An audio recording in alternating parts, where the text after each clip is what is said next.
Hello, friendos. My name is Nez. The year is officially done, but we're continuing our look back and year-end review of Arknights in 2023. We're gonna reminisce about the past, we're gonna reminisce about all these events, while also hoping for the future. So we're gonna be reacting to all of the events that happened this year. After episode 11, we had the release of one of the best game modes, all of Arknights. We had the release to Integrated Strategies 3, Mizuki and Caerula Arbor, the updated game mode to IS2. So far, I think IS3 might be Arknights' best game mode just by virtue of elimination. Every other game mode is seasonal, while IS remains evergreen, it remains ever relevant. It's a difficult game mode in where you could challenge yourself as far as you want to go, and IS3 is definitely when they started getting their bearings on how they wanted to design these modes, how they wanted them to go. They learned from their mistakes from IS2 and IS1. They turned IS3 into one of the best game modes that we still have going on. It's definitely very innovative and revolutionary for its time. Still is. But hopefully, we can see some more innovation coming in 2024 with IS5 and the rest. And IS4, we still don't have IS4. IS4 is going to come out late February, right after our summer event. So there's that. I still haven't gotten to finishing ending 3 and 4. I've only finished up to ending 2. So I still gotta get through the fucking RNG in trying to unlock ending 3 and 4. I still gotta do that. But yeah,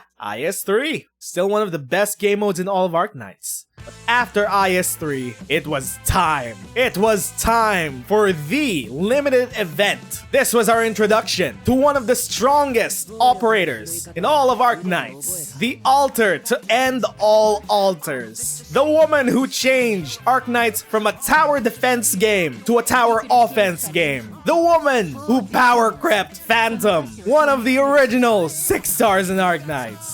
It was the premiere of Texas, the Omertosa, our altar to our favorite Penguin Logistics Wolf Girl, and the continuation of her arc into Siracusa, along with her rivalry with Lapland.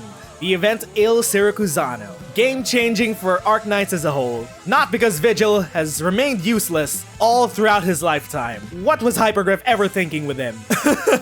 He might as well not exist. We also got Penance from this event. Penance, who in her own right is a powerhouse, but all of them overshadowed by the release of Texas the Omertosa. And since then, Arknights has not stayed the same. Aside from that, we had so many banger skins in this event. We had so many live 2D skins premiere for so many fan favorite characters. We got our Epoch skin for Honeyberry. We got a Melodiosa skin for Sora when she appeared in this event. We got a live 2D skin, another one for many limited characters like Rosmontis and my wife Nerl the Radiant Knight. And we also got a live 2D skin for Passenger. They were just dumping all of their live 2D skins in this event. It was amazing. Good fucking times. This event was S tier. Definitely one of the best events in all of Arknights. The quality of characters, the quality of the story. With Siracusa, it was peak, it was Kino, it was cinema, it was noir. We got Siracusa in all of its mafia glory. But most of all, we have Texas.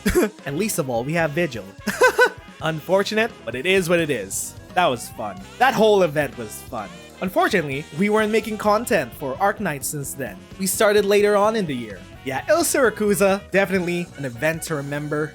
Right after Il Siracusa, we had the rerun for Break the Ice, in which we're finally gonna get the sequel for 6 months later down the line with Degenbrecker's event. This was an event that happened early in 2022. We had the rerun in the same month this year. And so far, I think we need way more Caerag events. I want to see a whole Caerag arc of them dealing with the north and shit. We're happily going to get more updates in whatever's happening in the north of Terra with IS4. But this was also a change of pace because we finally got to go to a very snowy country. We've been to Yan, we've been to Ursus, who's snowy in itself, but not as snowy as Caerag. It was a breath of fresh air, just because we got some more Farenmet content with Kara. Silver Ash, Silver Daddy, wanted to bring commerce in, wanted to bring capitalism in so we could make money with Carland trade. He wanted to bring the trains in, but unfortunately all the other leaders in Caerag were opposed to it. It was a very political event with many political machinations going on. We had some actual Praminix content.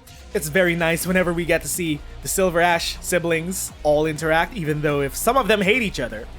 We got our welfare in Caerula. We got one of our 5-star operator premieres in Aurora. And then we got the premiere of Gnosis, who is by far one of the best debuffers in the game. Gnosis's Gold Cert premiere will be very soon. He's gonna be premiering some part in the first quarter of 2024 in the Gold Cert shop, and I'm saving all of my Gold Certs for him whenever he shows up. And that event in itself, it was also one of the events where Doctor played a very integral part in a side story. Doctor had to contend with Silver Ash, and they had to play some 5D chess against each other and their plans. So I also appreciate that about it, because we rarely see Doctor participate in side events, but him going against Silver Ash and Silver Ash matching up against the Doctor was also a sight to see. So yeah, that was the Break the Ice rerun. It only happened for 1 week.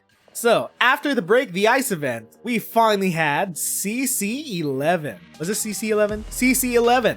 Fake Waves. I'm gonna repeat it straight up. I think this was one of the best years for CC, just because of the vibe of it all. I always appreciate that CC always comes with different styles. Not only different songs, but different styles of songs every time they come around. Not every CC song is gonna be for everyone, but we got to see this song performed in the 2023 concert. I think it was one of the better songs performed in that concert. We got Acid Drop for CC11's event. We got her skin. Unfortunately, nowadays, doesn't look like we'll have enough CC points to get every single old skin, because they tripled in price. Hypergriff, they tripled in price. How are we gonna get the old skins? They still have that to address.